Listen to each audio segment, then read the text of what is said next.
Hello students, last lecture में हमने packing देखी थी अलग अलग क्रिस्टल लैटिस की, यानी ठीक है। तो उसमें हमने एक नया क्रिस्टल लैटिस इंट्रोड्यूस करा था, HCP hexagonal close packing crystal lattice, ठीक है। तो इसमें जो हेक्सागोनल शेप का इसका यूनिट सेल बनता है, तो उसमें किस तरह की पैकिंग होती है। तो हमने बताया था कि पहली लेयर भी हेक्सागोनल होती है, उसके ऊपर दूसरी लेयर भी हेक्सागोनल होती है, फिर वापस से वो रिपीट होती है। इस तरीके से लेयर्स तो सारी हेक्सागोनल होती है, लेकिन उसमें जो पहली लेयर होती है उसका ऊपर जो अरेंजमेंट दूसरी हेक्सागोनल लेयर होती है उसका अरेंजमेंट थोड़ा सा अलग होता है। नहीं तो एक फर्स्ट लेयर और third layer, fifth layer, seventh layer, इस तरीके से ऑड नंबर की लेयर सेम टाइप से एडजस्टेड अरेंज होती है, और सेकंड, फोर्थ, सिक्स्थ मतलब इवन नंबर की लेयर्स एक तरीके से अरेंज होती है। मतलब इसमें हम बोल सकते हैं अगर मैंने पहली लेयर को ए नाम दिया तो दूसरी लेयर को मैं बी नाम दे सकता हूं। तो ये ए बी टाइप की क्या देता है, पैकिंग देता है, या इस तरह का अरेंजमेंट देता है। तो अगर इस लेयर को मैंने बोला ए, इस लेयर को मैंने बोला बी, तो अगेन देखिए वापस ए आ जाएगा और इसके आगे वापस बी आ जाएगा, ठीक है। तो ए बी टाइप की इसमें पैकिंग होती है। अब इसमें होता क्या है, जो ए टाइप की पैकिंग, ए फर्स्ट लेयर है, उसमें फर्स्ट लेयर में हेक्सागोनल बन रहा है। दैट मीन्स इसमें बनाने के लिए मैंने छोटे छोटे बनाए, इस सब के आपस में एक दूसरे को टच कर रहे होते हैं, ठीक है। तो इस सेंट्रल एटम को, ये जो ऑरेंज कलर से मैंने बनाया, इस सेंट्रल एटम को फेस के सेंटर पे दे रखा है। इस एटम को छेड़िए, सराउंडिंग हमारे पास येलो कलर के जो एटम्स है ये क्या करते हैं, इसको टच कर रहे होते हैं। और इसके नीचे वाली लेयर में, मतलब जो इसकी सेकेंड लेयर है, या मैं बोल सकता हूँ इसके नीचे भी ऐसे लेयर होगी सेम, इसके ऊपर भी सेम ऐसी लेयर होगी, उसमें तीन एटम इसको टच कर रहे होते हैं। तो अगर मैं बात करूँ इसके कोऑर्डिनेशन नंबर की, तो देखिए इसमें ये सेंटर वाला एटम फर्स्ट ए लेयर का जो मैंने बनाया,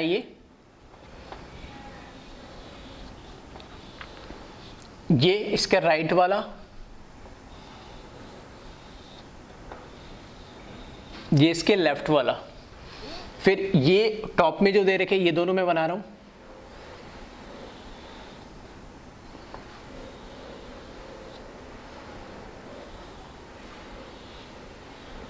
ये दोनों एटम हो गए टॉप वाले, और बॉटम वाले यहां बनाओगे।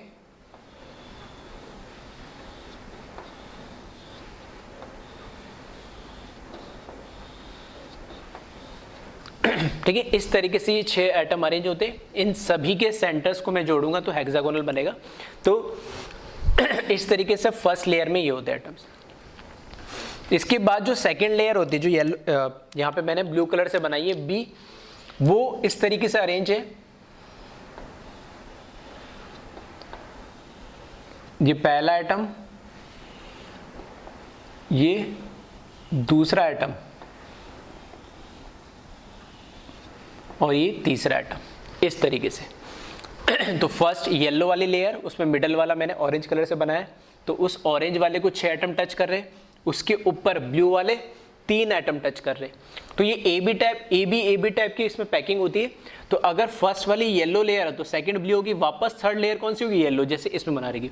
ऐसे मान लो ये सबसे नीचे थी, उसके ऊपर मैंने ये ब्लू वाली लेयर बनाई, सेकंड बी लेयर, वापस से कौन सी आएगी, येलो वाली। या उल्टा मैं बोल दूं, अगर ये येलो वाली लेयर इसके नीचे ब्लू है तो इसके ऊपर भी ब्लू होगी और इसके बाद भी ब्लू आएगी। तो 3 एटम जैसे यहाँ पे टच कर रहे हैं, ऐसे ही इसके येलो वाले जो फर्स्ट लेयर मैंने बनाई है पीछे, उसके नीचे भी एक ब्लू वाली लेयर होगी, और उसमें भी इस तरीके से सेम 3 एटम उसको क्या कर रहे होंगे, टच कर रहे होंगे ऑरेंज वाले एटम को।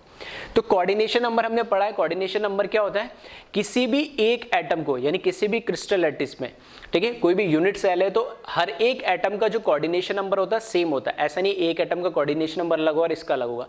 तो किसी भी एक एटम के एटम से हम कोऑर्डिनेशन नंबर निकाल सकते हैं। हाँ, वो बात अलग है कि कहाँ से हमें ईजी होता है, तो वहाँ से हम उसको कैलकुलेट करना या समझना आसान रखते हैं, क्योंकि सारे कैसे स्ट्रक्चर है, 3D स्ट्रक्चर है।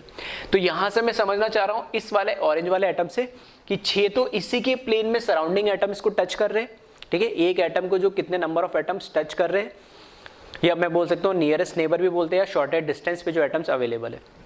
तो यहाँ से देख रहे 6 ये टच कर रहे, 3 ये ब्लू वाली जो इसके अबाव प्लेन में जो लेयर है सेकंड लेयर वो टच करेंगे, और इस तरीके से 3 ही एटम इसके बिलो प्लेन के अंदर, मतलब येलो के पीछे भी एक और प्लेन होगा जिसमें ब्लू एटम्स होंगे, वो 3 उसको टच कर होंगे ऑरेंज एटम को। तो ऑरेंज वाले को 6 सेम प्लेन में, 3 अबाव प्लेन में और 3 बिलो प्लेन में, तो टोटल 3 + 6 + 3 टोटल 12 इसका कोऑर्डिनेशन नंबर होगा किसके अंदर, हेक्सागोनल HCP के अंदर। तो फर्स्ट पॉइंट इसमें जो हमें पढ़ना है वो फर्स्ट पॉइंट है इसमें कोऑर्डिनेशन नंबर।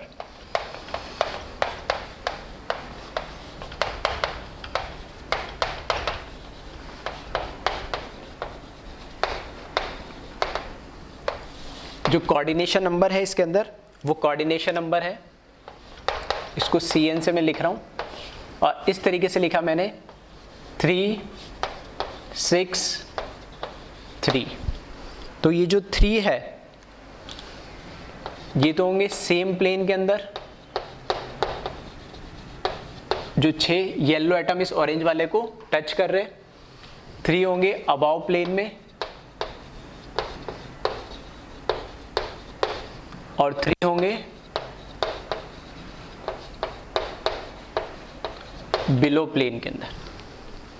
ठीक है, तो टोटल इस तरीके से 3 6 3 टोटल कितना हो जाएगा, 12 हो जाएगा। तो कोऑर्डिनेशन नंबर जो है इसका, ठीक है, कोऑर्डिनेशन नंबर जो है वो हो जाएगा 3 + 6 + 3 12 इसका कोऑर्डिनेशन नंबर होता है। ये तो भी सबसे पहली बात। अब बात करते हैं हम इसमें जो हमारे पास हेक्सागोनल यूनिट सेल है इसमें कंट्रीब्यूशन कैसे है। ठीक है, कंट्रीब्यूशन कैसा है, तो चाहो तो आप वीडियो पॉज करके अगर आपको लगता है डायग्राम बनाने की कोई ज़रूरत है तो बना लो, फिर आगे बात करते हैं इसमें इफेक्टिव नंबर ऑफ एटम्स कितने हैं, तो उसकी बात करते हैं सेकंड पॉइंट। तो यहाँ पे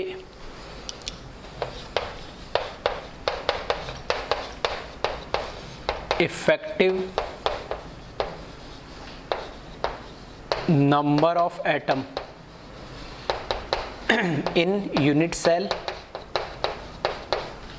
जिसे हम Z भी बोलते हैं या रैंक ऑफ यूनिट सेल भी हम बोलते हैं, नहीं ठीक है। तो हम कंट्रीब्यूशन की बात करें पहले यहाँ पे, तो कंट्रीब्यूशन की बात करें तो ये जो येलो वाला एटम्स ये मैंने कहाँ रखे, 6 साइड के फेस है ना, उसी के पैरेलल नीचे 3D में स्ट्रक्चर जा रहा है और वापस उसका बेस भी इस तरीके से बिल्कुल पैरेलल है इसकी। ठीक है, तो सारी साइड्स अगर छोटी बड़ी हो तो बराबर बना लेना। ठीक है, फ्री हैंड से बनाइए इसलिए थोड़ा हो सकता है टेढ़ा मेढ़ा बनाओ, लेकिन सारी साइड्स बराबर है।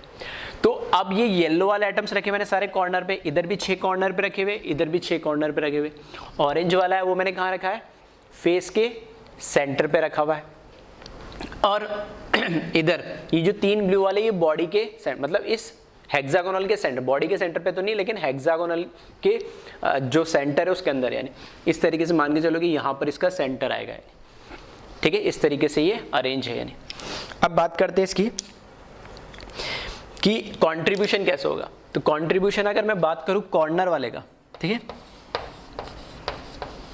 कॉर्नर वाले एटम की बात करूं तो यहां पे हेक्सागोनल मुझे इस तरीके से नजर आएंगे। नहीं,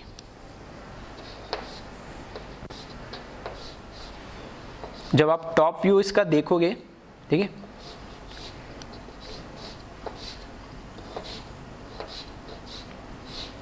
ठीक है, इस तरीके से ये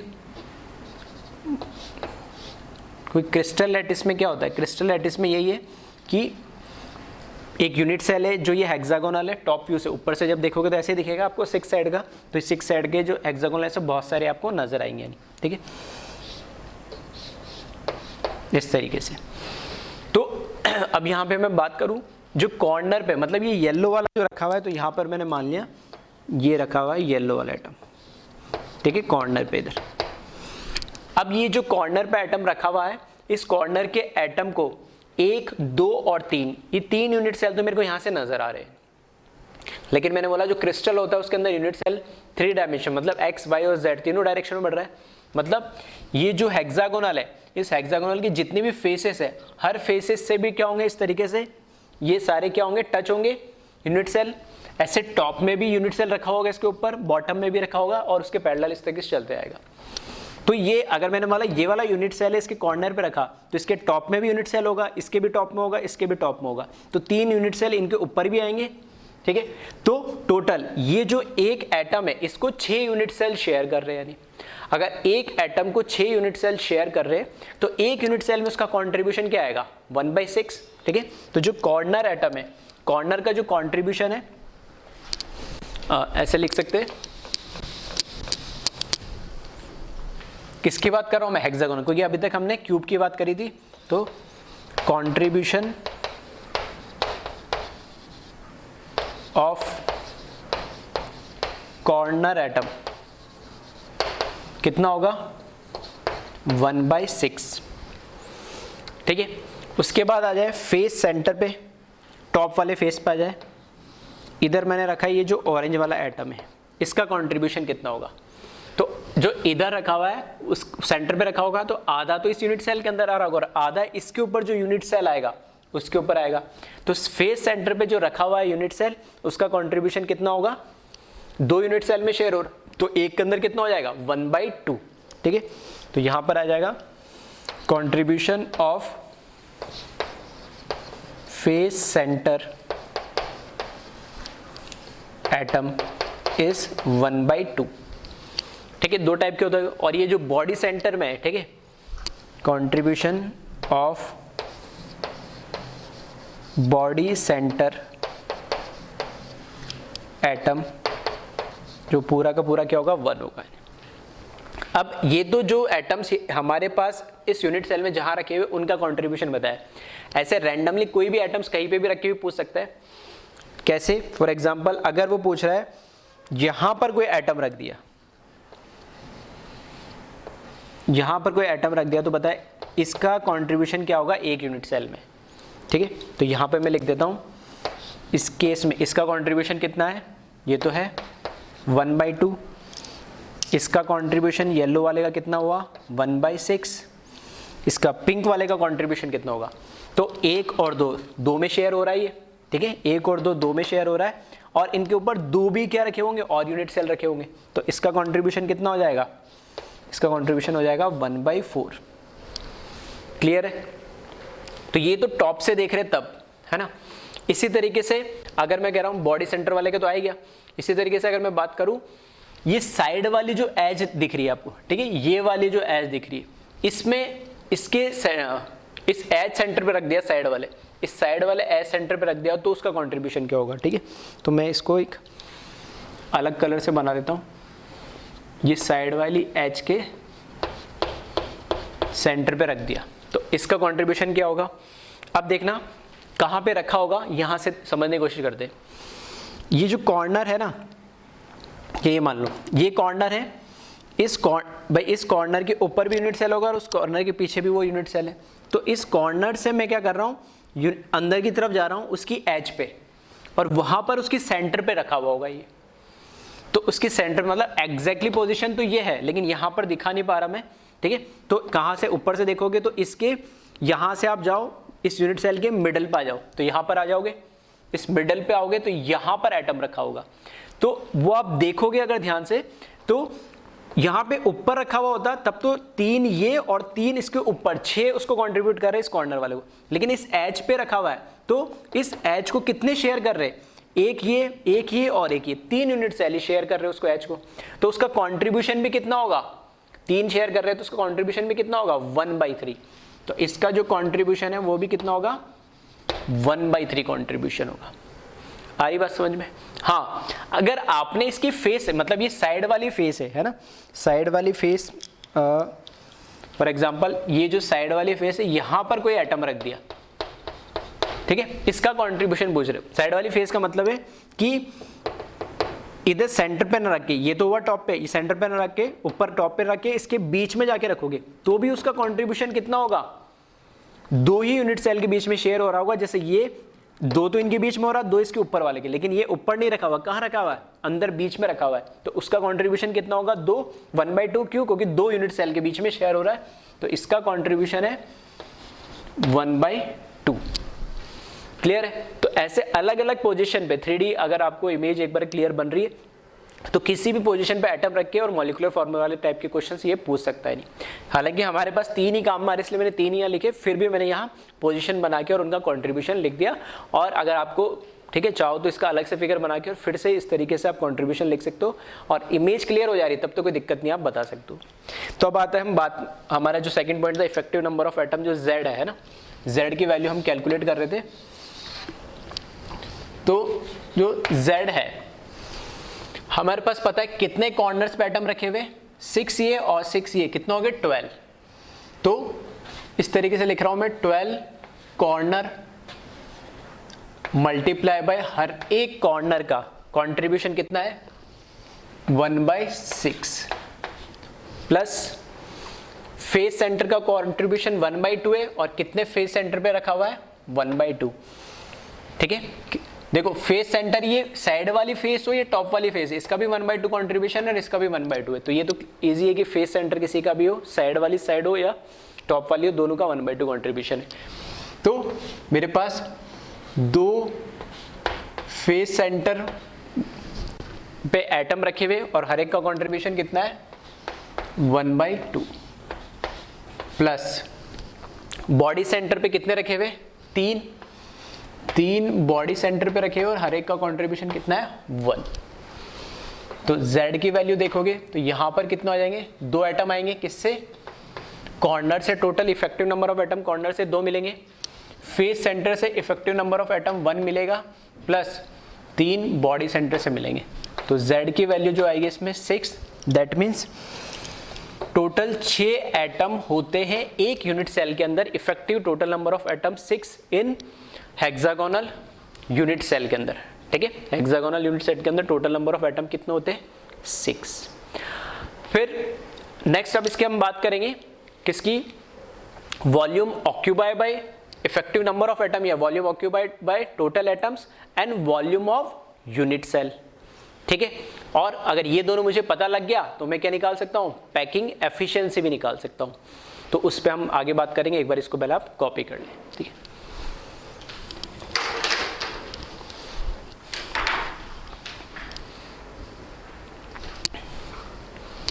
ठीक, कोऑर्डिनेशन नंबर और इफेक्टिव नंबर ऑफ एटम के बाद अब हम बात करते हैं वॉल्यूम ऑफ यूनिट सेल। ठीक है, तो वॉल्यूम ऑफ यूनिट सेल जो है वो हमें कैलकुलेट करना है।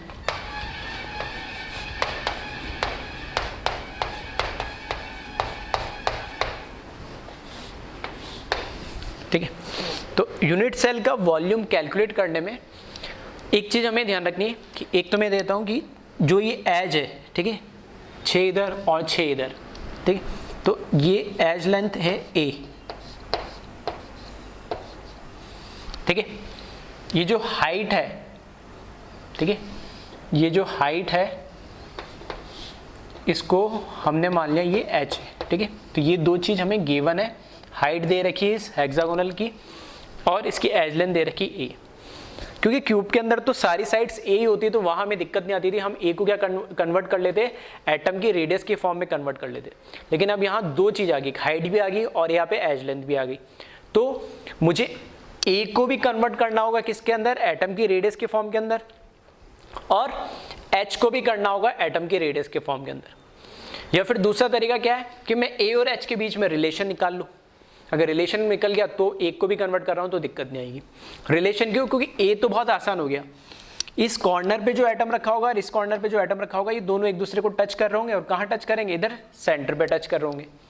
ठीक है, क्योंकि अभी देखा था डायग्राम में हमने सारे ये एटम एक दूसरे को क्या हो रहे होते, टच कर रहे होते, इसके सराउंडिंग वाले, ये इसको टच करेगा कहाँ, इधर सेंटर पे। तो अगर ये पूरी एज लेंथ ए है तो यहां तक सेंटर तक क्या होगी, इसकी रेडियस आर, इसकी रेडियस आर, तो ये क्या हो जाएगी 2r हो जाएगी। तो a इक्वल्स टू 2r तो यहां से हो गई, तो वो तो कोई दिक्कत ही नहीं। ठीक है, तो यहां पर एक चीज तो क्लियर हो गया, जो a है वो रेडियस में मान लेता हूं, रेडियस ऑफ एटम जो है जनरली हम जो मानते r, तो इसको तो मैंने नाम दिया first equation, a equals to 2r हो गया यहां से। ठीक है, ये तो भी क्लियर। तो अगर h और a के बीच में रिलेशन पता लग जाए या h को a के फॉर्म में लिख दूं तो r के फॉर्म में भी आ जाएगा, कोई दिक्कत नहीं। तो बस वही काम करना है हमें। कैसे करेंगे तो देखना, यहां पर मैं क्या कर रहा हूं, ये जो एटम है ब्लू वाला है ना, इस ब्लू वाले एटम से मैं इसके सेंटर से, ब्लू वाले एटम के सेंटर से मैंने क्या करा, एक परपेंडिकुलर ड्रॉप करा है। और ये कहाँ आएगा परपेंडिकुलर ड्रॉप, ठीक है, थोड़ा सा 3D का इमेजिनेशन है। देखो इस सेंटर है जो इस हेक्सागोनल का, ये सेंटर और इसका सेंटर, तीनों एक लाइन में अलाइन होंगे।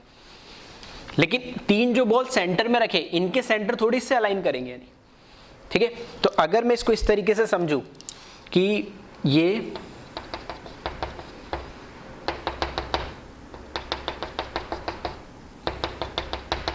इस तरीके से मैंने इसको डिवाइड कर दिया, तो ये वाला जो आपको दिख रहा है, ये वाला जो ट्राइंगल दिख रहा है, इस ट्राइंगल के सेंटर में इसका सेंटर गिरेगा। ध्यान से देखोगे तो इस वाले बॉडी सेंटर पे जो एटम है, बॉडी सेंटर पे जो एटम है, उस बॉडी सेंटर पे एटम के इस वाले एटम का सेंटर जो है वो इस ट्राइंगल के सेंटर पे ड्रॉप होगा परपेंडिकुलर, जब मैं इस तरीके से ड्रॉ करूंगा। इस वाले एटम का जो सेंटर है वो, ठीक है, वो आप देखोगे आप तो ये ट्राइंगल हो गया, और इस वाले ट्राइंगल, ठीक है, ये ट्राइंगल के सेंटर पे है, और यहां से अगर मैं लाइन ड्रॉ करूंगा तो इधर कहीं सेंटर पे आएगा इस वाले ट्राइंगल के, सही है। ये ट्राइंगल के इस पे सेंटर आएगा, इधर सेंटर आएगा, और इस वाले ट्राइंगल का अगर सेंटर में परपेंडिकुलर ड्रॉप करूंगा तो इस वाले ट्राइंगल के सेंटर पे आएगा कहीं ये। तो इस तरीके से ऑल्टरनेट, ठीक है, इस ट्राइंगल में एक सेंटर आ रहा है, इस ट्राइंगल में नहीं आएगा, फिर इस ट्राइंगल में सेंटर आ रहा है, फिर इसमें नहीं आएगा, फिर इस ट्राइंगल में सेंटर आ रहा है, फिर इसमें नहीं। ऑल्टरनेट ट्राइंगल के अंदर क्या मिलेगा आपको, सेंटर देखने को मिलेगा। हाँ, थोड़े से बराबर इसलिए नहीं क्योंकि फ्री हैंड से बनाए, बिल्कुल इक्वल लेंथ लेके आप, ठीक है, ड्रॉ करोगे तो आपको, ठीक है, एकदम यूनिफॉर्म भी दिखेगा। तो यहां से इसके सेंटर से मैंने यहाँ पे परपेंडिकुलर ड्रॉप करा, तो मैं इस डायग्राम में दिखा रहा हूँ, वो यहां से मैंने इस पॉइंट से मैंने वो परपेंडिकुलर ड्रॉप करा है, तो वो यहां पर आकर मिलेगा। ये तो सेंटर है ये वाला, इधर नहीं, इससे थोड़ा आगे, इसके भी आगे इस सेंटर पे, ठीक है। फिर यहां से जो इसका सेंटर है और इस वाली बॉल का सेंटर, जो एटम का सेंटर है, दोनों सेंटर को जब ज्वाइन करोगे तब क्या होगा। तो फिर से ध्यान से सुनना मैं क्या बोल रहा हूँ। लास्ट डायग्राम मैंने बनाया था, जब इस एटम के को जब आप तरीके, जब एक्चुअल जो डायग्राम, ये तो समझने के लिए दूर दूर बनाया, इस ये ऑरेंज के सराउंड में हमने क्या बनाए थे, 6 एटम्स जो इसको टच कर रहे थे, और एग्जैक्टली इसके ऊपर मैंने रख दिए थे 3 ब्लू वाले जो इसको टच कर रहे थे। तो जो ब्लू वाला आएगा वो इस साइड में कुछ आ रहा था, और ब्लू वाला इस येलो वाले को भी तो क्या कर रहा था, टच कर रहा था, और टच कर रहा था। दैट मीन्स उन दोनों सेंटर को जब आप जोड़ोगे, ठीक है, उन दोनों सेंटर्स को जब आप जोड़ोगे तो क्या होगा, हमें जो टोटल डिस्टेंस मिलेगा वो इसकी रेडियस प्लस ब्लू वाली की रेडियस, दैट मीन्स 2r होगी वो रेडियस। आ रही बात समझ में? फिर से सुनना मैं क्या बोल रहा हूं। इस ऑरेंज वाले एटम के सराउंड में जो 6 एटम है, ये एक दूसरे को क्या कर रहे हैं, टच कर रहे हैं, ठीक है। तो ये हम एक बार दिखा देता हूं थोड़ा सा जल्दी से। ये ऑरेंज वाला है, ठीक है, ये 1 2 3 4 5 और 6 इस तरीके से बने थे, है ना। इसके ऊपर जो मैंने ब्लू वाले बनाए, तो ब्लू वाले कैसे बने थे, 1 2 और 3 इस तरीके से बने थे। तो अब मैं कह रहा हूं ये जो ब्लू वाला इधर ऊपर बना है, वो नीचे इस वाले येलो वाले को भी तो टच कर रहा है ये। तो अब जो ब्लू वाले का सेंटर और ऑरेंज वाले का सेंटर जब मैं ज्वाइन करूंगा और एक दूसरे को टच कर रहे हैं, तो ऑब्वियस ही बात है दोनों एक दूसरे को टच कर रहे हैं, और दोनों को सेंटर को मैं ज्वाइन करूंगा शॉर्टेड डिस्टेंस से। तो आर रेडियस इसकी ब्लू वाले की, फिर आर रेडियस किसकी आएगी, येलो वाले की। तो वो ये सेंटर और ये सेंटर ज्वाइन करने पे ये डिस्टेंस मिलेगा, ठीक है। तो ये जो सेंटर है ना, ये यही सेंटर, इस बॉल का सेंटर ले रहा हूं मैं, इस वाले एटम का सेंटर लेके चल रहा हूं। तो इसको जब ज्वाइन करोगे, ठीक है, तो ये डिस्टेंस मिलेगा आपको। और ये क्या होगा, ये डिस्टेंस कितना होगा, 2r होगा यानी, ठीक है। चलो मैं यहाँ लिख देता हूँ, ये डिस्टेंस कितना होगा, ये डिस्टेंस 2r होगा, ठीक है। दूसरी बात, ये जो तीनों बॉल्स रखे हुए हैं, ये जो तीनों बॉल्स रखे हुए हैं, ये तीनों जो बॉल्स है, ये एक प्लेन के अंदर ऐसे रखे हुए, ठीक है, एक प्लेन के अंदर है। दैट मीन्स तीनों बॉल के सेंटर से जब आप नीचे परपेंडिकुलर ड्रॉ करोगे, तो ये तीनों सेंटर में रखे हुए इस पूरे के। तो यहां से जो डिस्टेंस होगा, वो डिस्टेंस भी तो इस पूरे हेक्सागोनल की हाइट का आधा होगा। तो यहां से जो डिस्टेंस आपने यहां ड्रॉप करा है ना इसके, वो भी क्या होगा, उसका एग्जैक्टली आधा होगा। किसका आधा होगा, h का आधा, h का आधा मतलब h/2 होगा ये। तो यहां से ये डिस्टेंस भी कितना होगा, h/2 होगा। फिर से सुनना क्या बोल रहा हूं, इस सेंटर से जब परपेंडिकुलर ड्रॉप करोगे तो वो यहाँ इसके सेंटर पे मिलेगा, इसके सेंटर से परपेंडिकुलर ड्रॉ करोगे तो इसके सेंटर मिलेगा। ये इस तरीके से हमें इसलिए दिख रहा है क्योंकि ये तो एक प्लेन में और ये भी एक प्लेन में। तो अब वो वहां से यहां सेंटर ड्रॉ करो या थोड़ा आगे लेके ड्रॉ करो, आएगा तो डिस्टेंस उतना ही ट्रेवल करेगा। तो और ये कहाँ सिचुएटेड है, इस पूरे एग्जैक्टली इसके बीच में। तो ये पूरा h डिस्टेंस है, तो यहाँ मिडल पे कितना होगा, h/2 होगा ये। तो ये डिस्टेंस भी कितना हो जाएगा, h/2। ठीक है। अब दो डिस्टेंस तो मुझे पता लग गए, एक ये मुझे पता नहीं लग रहा है, नहीं ये डिस्टेंस और मुझे पता लग जाए तब मैं h और r के बीच में रिलेशन निकाल सकता हूं। या फिर मैं ये कह सकता हूं कि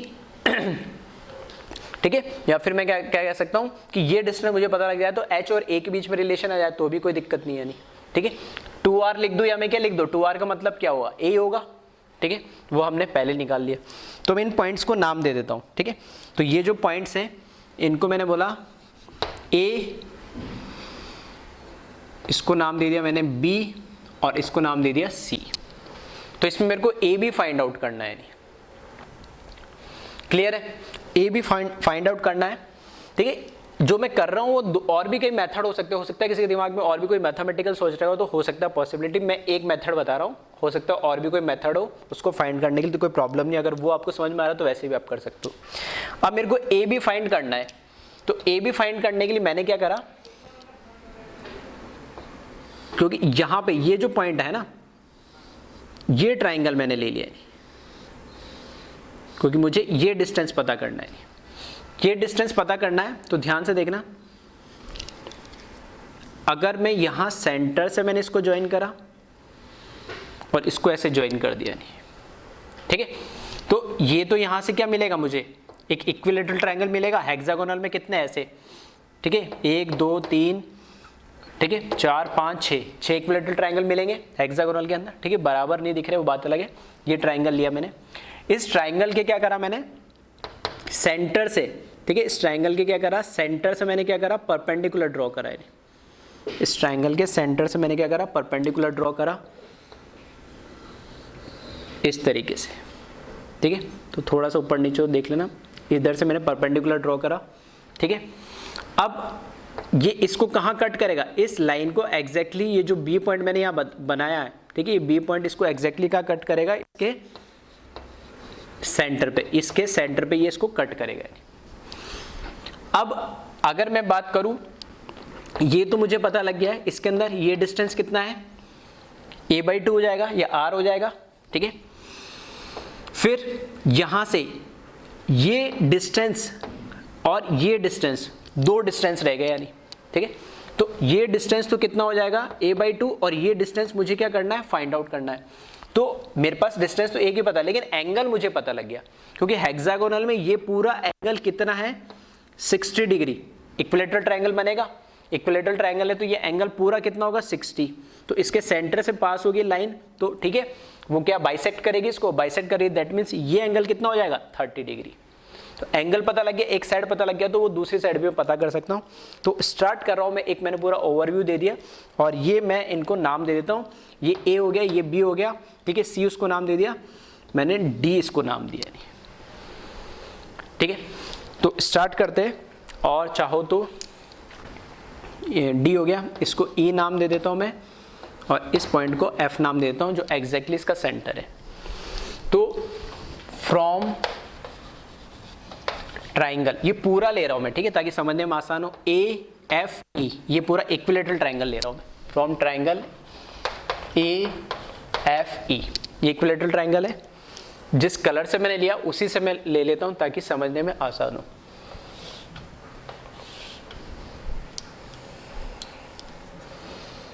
ठीक है, और यहां पर मैंने क्या करा, इसको ज्वाइन कर दिया, और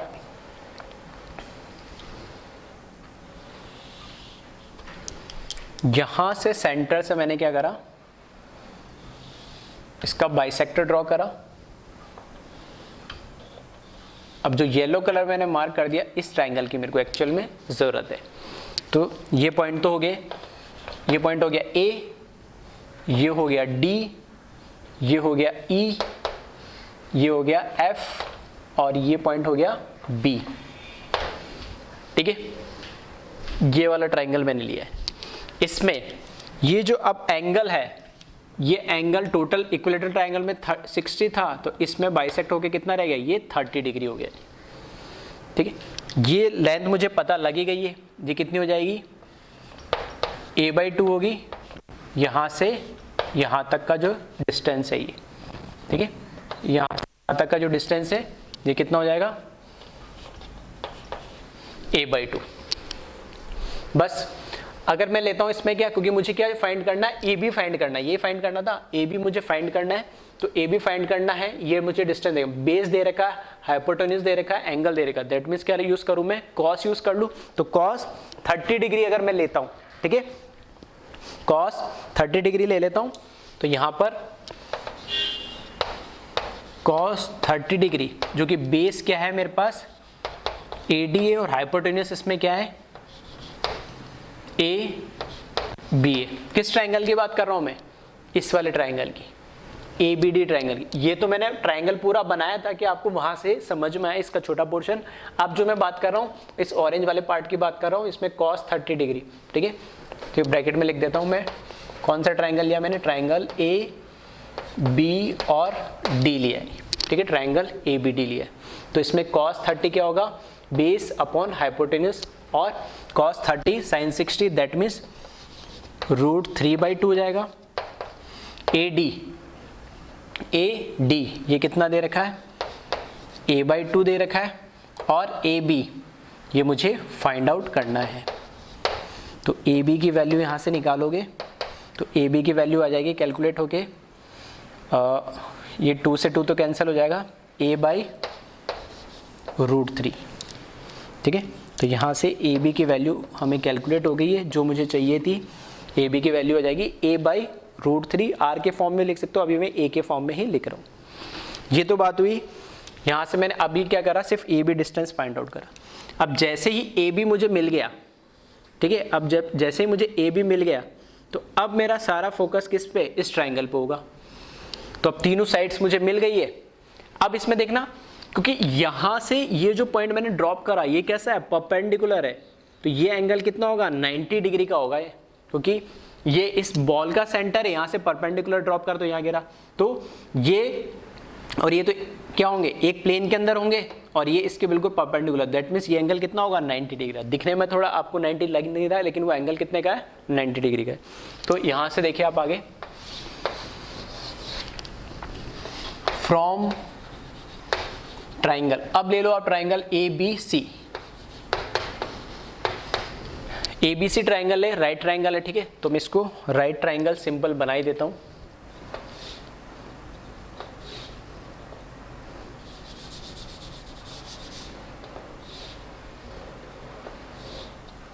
ठीक है, ये राइट ट्राइंगल मैंने बनाया, और इसमें यहाँ पे A है, B पे राइट एंगल बन रहा है, और ये C।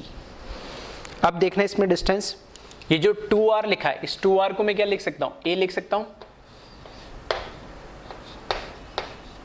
ठीक है, इस 2R को A लिख दिया मैंने। ये हाइट क्या हो गई, h/2 हो ही गई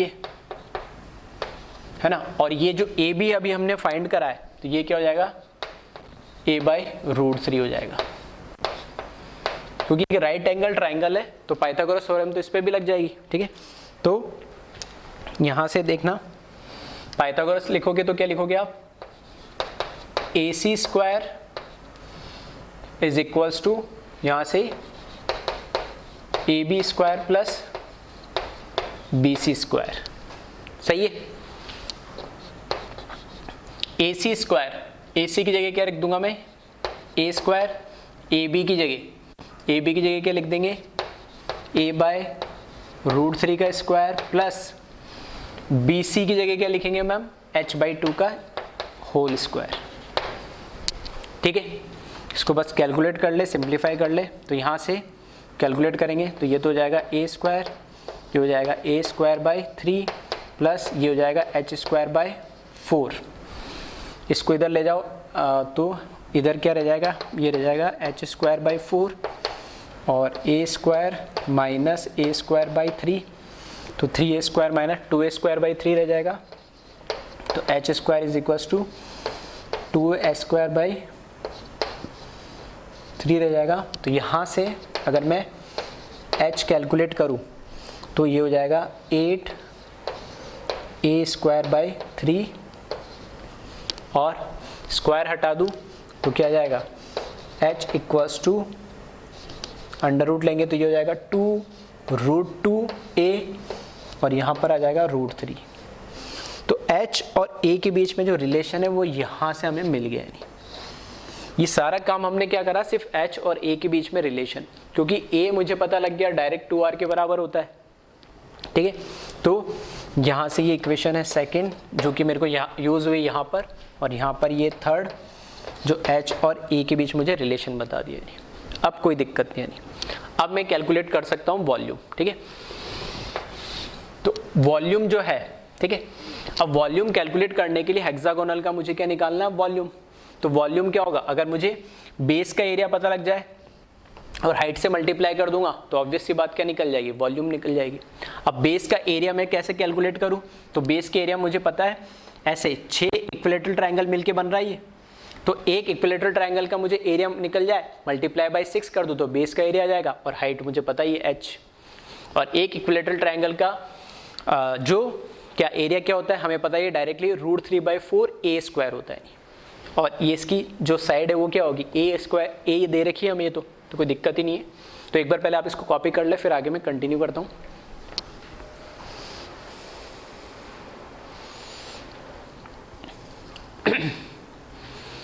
ठीक है, तो वीडियो पॉज करके कॉपी कर लेना, यहाँ से लिख रहा हूँ मैं।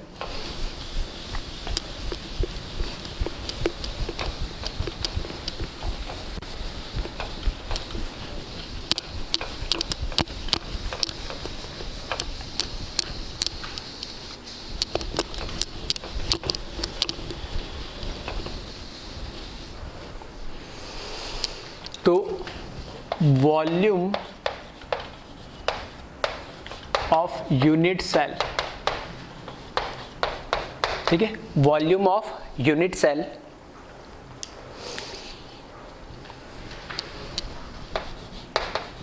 एरिया ऑफ बेस इनटू क्या लिख सकता हूं मैं, हाइट, ठीक है। ये जो बेस है इसका एरिया और हाइट पता लग जाए टोटल, तो इसका क्या आ जाएगा, वॉल्यूम आ जाएगा। तो VUC शॉर्ट में लिख रहा हूँ, unit cell. Area of base अगर मुझे निकालना है तो मुझे पता लग गया 6 into area of equilateral triangle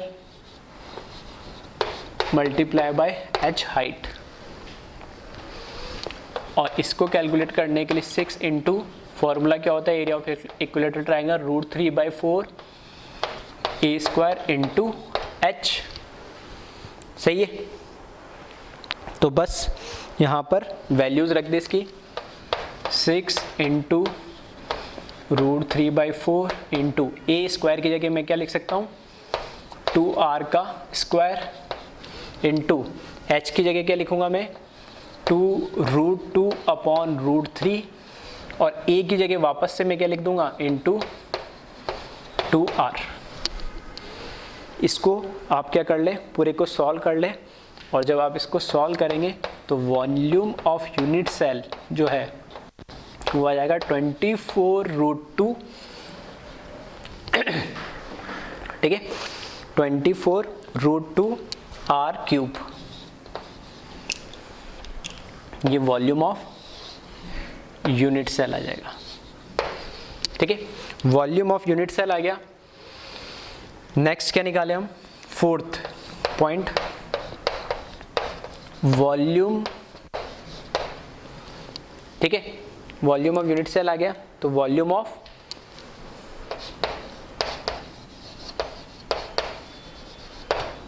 total atom आ जाए, ठीक है, वॉल्यूम ऑफ टोटल एटम्स आ जाए। तो वॉल्यूम ऑफ एटम्स कितना हो जाएगा, Z into volume of one atom, एक एटम का वॉल्यूम पता लग जाए और total effective number of atom कितने हैं वो z हो जाएंगे, मल्टीप्लाई कर देंगे, टोटल वॉल्यूम ऑफ एटम आ जाएगा। तो यहाँ से वॉल्यूम ऑफ एटम जो है, effective number of atom z हमने कैलकुलेट करा 6 और वॉल्यूम ऑफ वन एटम क्या होता है, स्फीयर होता है, तो 4/3 पाई r क्यूब हो जाएगा। सही है। तो ये वॉल्यूम ऑफ जो एटम है, ये 3 से कैंसिल करोगे तो 8 पाई r क्यूब। तो ये वॉल्यूम ऑफ एटम भी आपको पता लग गया। अब वॉल्यूम ऑफ एटम पता लग गया तो इसका फ़ायदा एक ये हो गया कि अब आप आसानी से क्या निकाल सकते हैं, इसकी पैकिंग एफिशिएंसी निकाल सकते हैं। ठीक है, तो इसको एक बार कॉपी कर लेना वीडियो को पॉज करके।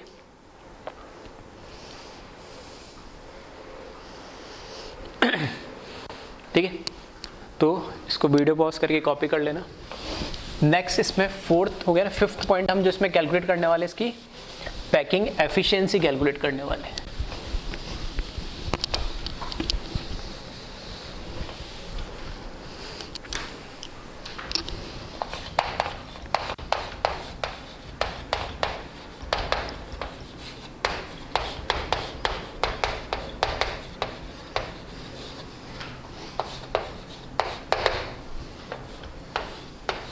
पैकिंग एफिशिएंसी, ठीक है, ईटा से रिप्रेजेंट करते हैं। तो पैकिंग एफिशिएंसी क्या होगी इसमें, HCP की volume occupy by atom upon volume of unit cell, और एफिशिएंसी के लिए क्या करें हम 100 से इसको मल्टीप्लाई कर दे सिंपली। तो दोनों वैल्यूज हमने कैलकुलेट कर ही लिए।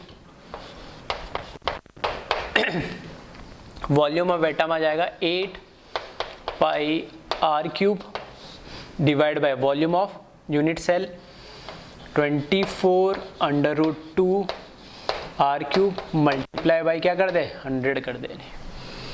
इसको जब आप कैलकुलेट करेंगे तो इसकी जो एफिशिएंसी आएगी वो अगेन आएगी 74%, और which is equals to efficiency of FCC, face centre cubic unit cell. ठीक है, तो दोनों की एफिशिएंसी इसलिए क्या आती है, सेम आती है। तो इसको एक बार कॉपी कर ले।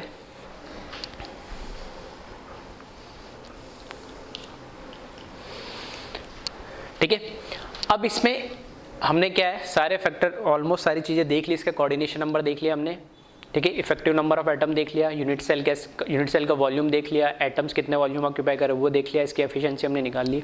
ठीक है, एक थोड़ा सा, ठीक है, एडवांस पॉइंट ऑफ व्यू से अगर मैं बोलूं तो इसमें जो एटम्स दे रखे हैं ना, ये सेंटर में एग्जैक्टली ये पूरे के पूरे एक यूनिट सेल के अंदर ऑक्यूपाई नहीं होते हैं। फिर से ध्यान से सुनना क्या बोल रहा हूं। जो 3 एटम्स दे रखे ब्लू कलर के मैंने जो इसके बॉडी के सेंटर में बना रखे, मतलब हमें लग रहा है उस हेक्सागोनल के बिल्कुल अंदर है, एग्जैक्टली अंदर नहीं, थोड़ा सा पोर्शन जिनका बाहर आता है।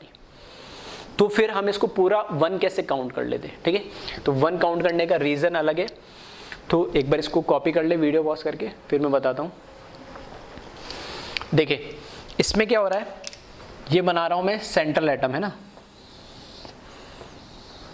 ये बना है ऑरेंज वाला, इसके पास में ये येलो वाला,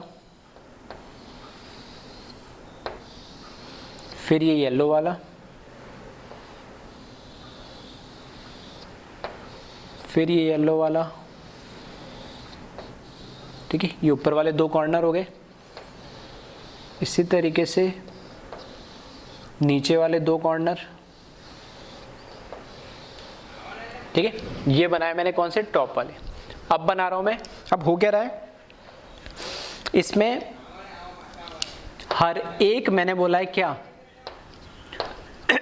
सराउंडिंग एटम का जो हम सेंटर ज्वाइन कर रहे हैं ना, वही तो क्या बना रहा है, हेक्सागोनल बना रहा है इसमें, और इस हेक्सागोनल के कॉर्नर के सेंटर पे ही लगे हुए, और हेक्सागोनल के सेंटर पे खुद ये लगा हुआ है। ऐसा ही है।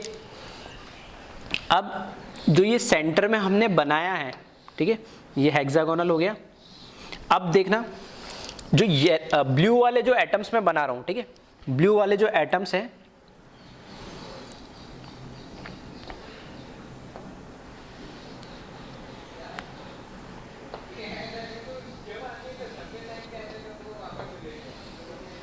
ठीक है, पहला एटम इस तरीके से,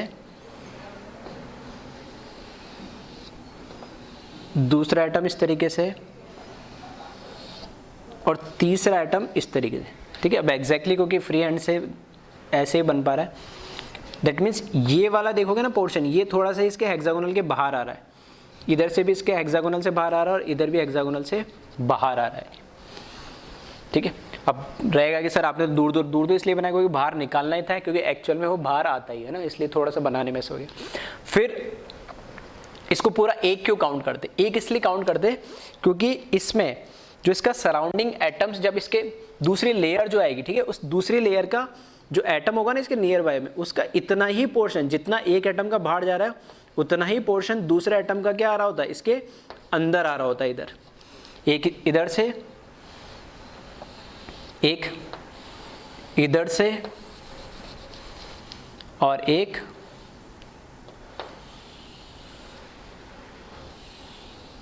इधर से, इस तरीके से। तो अगर क्वेश्चन ये पूछा जाता है एडवांस पॉइंट ऑफ व्यू, वैसे तो इसलिए जितना कम हो उतना वापस तीन जगह से एडजस्ट हो गया, इसलिए हम क्या उसको पूरे को तीन को पूरे काउंट कर लेते हैं। हाँ, जो हमने वॉल्यूम निकाला वो गलत नहीं, वो सही है, लेकिन सिंप्लिसिटी के लिए कैलकुलेशन के हमने क्या माना है कि जितना कम हो उतना वापस से ऐड हो ही रहा है, तो हमने इसको पूरे को एक मान लिया।